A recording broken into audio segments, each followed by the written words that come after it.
बिस्मिल्लाहिर्रहमानिर्रहीम अस्सलाम वालेकुम। मैं हूं मोहम्मद उस्मान। आज की इस वीडियो में हमने अरिथमेटिक मीन को ग्रुप डेटा सेट के लिए कैलकुलेट करना सीखना है।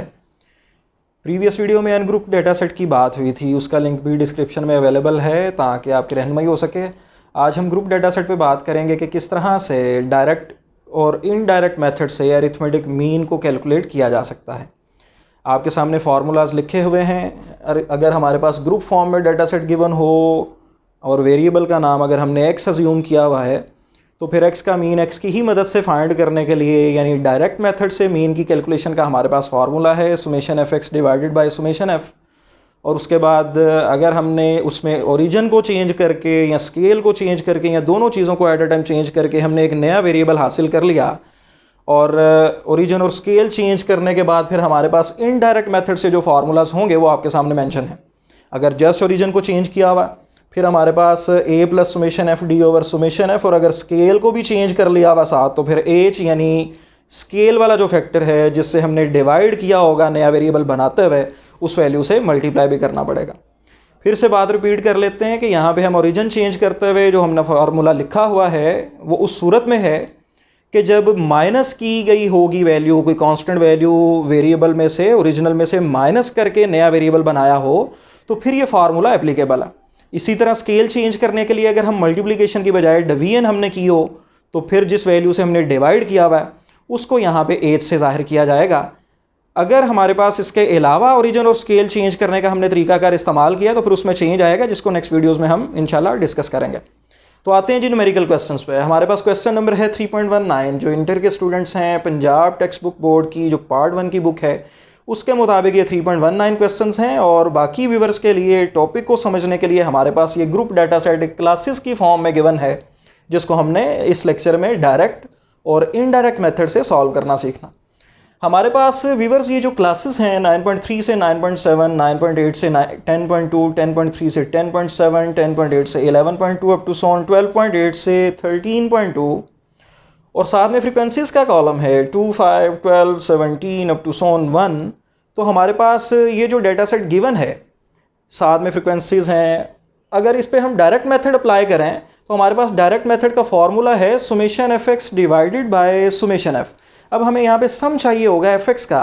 इट मीन्स कि हमें एक्स बनाना पड़ेगा पहले, क्योंकि हमें तो क्लासेस और फ्रीक्वेंसीज की फॉर्म में डाटा गिवन था, बाकी तो सारी कैलकुलेशन हमने बाद में की।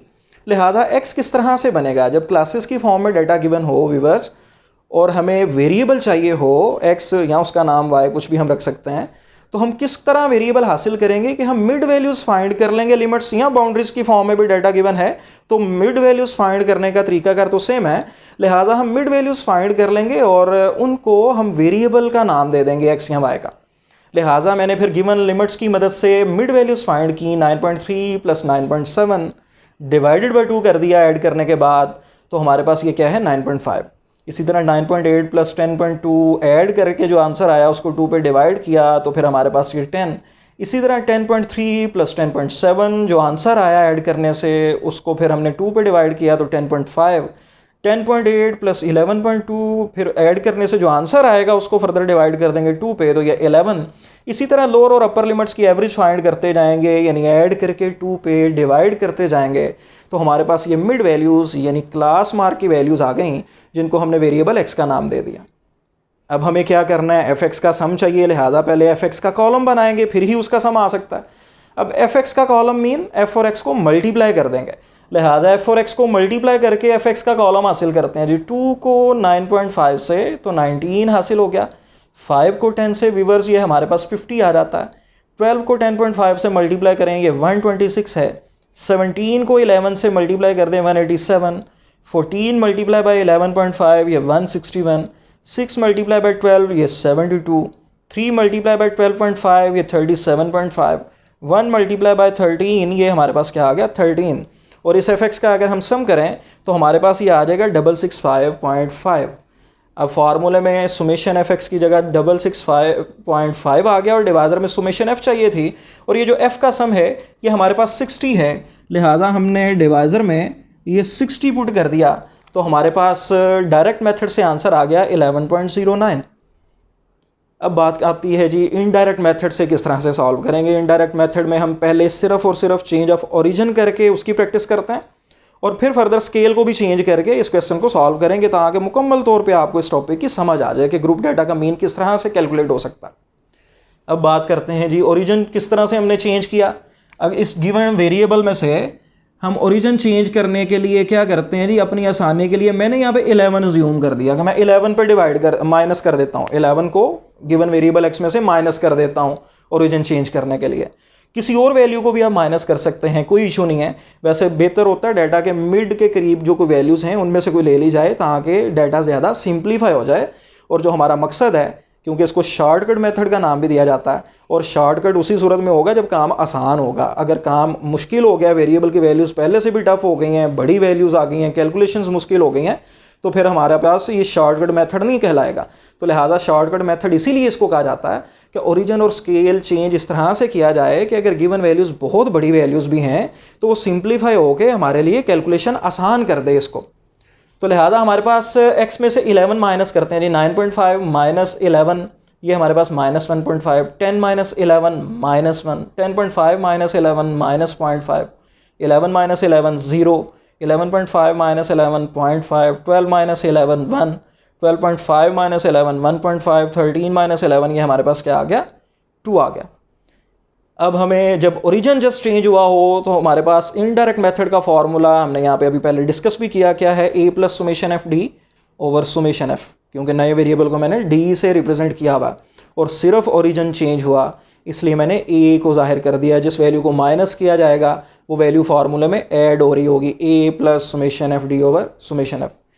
अब a यहाँ पे क्या है, 11 है, एफ डी का सम चाहिए, लिहाजा एफ और डी को मल्टीप्लाई अब कर देते हैं। एफ और डी को 2 को माइनस 1.5 से माइनस 3, 5 को माइनस 1 से माइनस 5, 12 को माइनस 0.5 से माइनस 6, 17 को 0 से 0, 14 को 0.5 से 7, 6 को मल्टीप्लाई कर देंगे डी यानी 1 से, ये 6 आ गया। फिर एफ यानी 3 को डी यानी 1.5 से तो 4.5, 1 को मल्टीप्लाई कर दिया 2 से, ये 2 आ गया। और इस कॉलम का एफ डी का अगर हम सम कैलकुलेट करें जो कि हमारे पास क्या आ जाता है 5.5, और इस 5.5 को अगर हम फार्मूले में पुट कर दें सुमेशन एफ डी की जगह और फिर डिवाइड कर दें सुमेशन एफ यानी 60 पे, और फिर उसको फर्दर 11 यानी ए में ऐड कर दें, तो हमारे पास इसका आंसर भी क्या आ गया 11.09।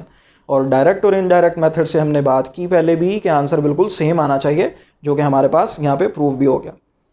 अब बात करते हैं कि अगर साथ में स्केल भी चेंज कर लें, जिसको स्टेप डेविएशन मेथड भी कहा जाता है, अगर स्केल भी चेंज कर लें तो फिर क्या चेंज आएगा।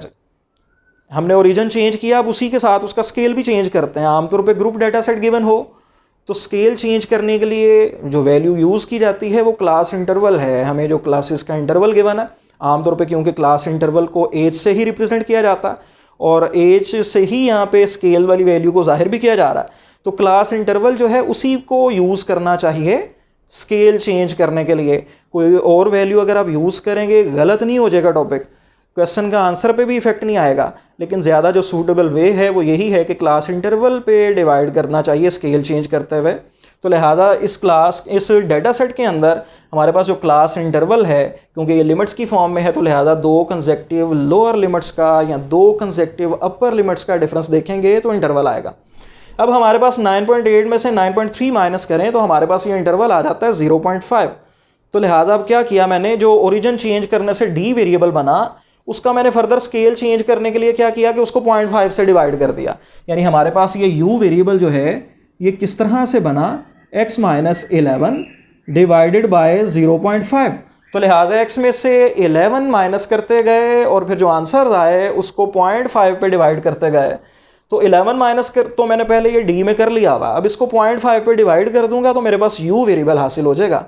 लिहाजा माइनस 1.5 को 0.5 पे डिवाइड किया तो ये हमारे पास -3, -1 को 0.5 पे डिवाइड किया -2, -0.5 को 0.5 पे डिवाइड किया तो ये -1 हासिल हो गया।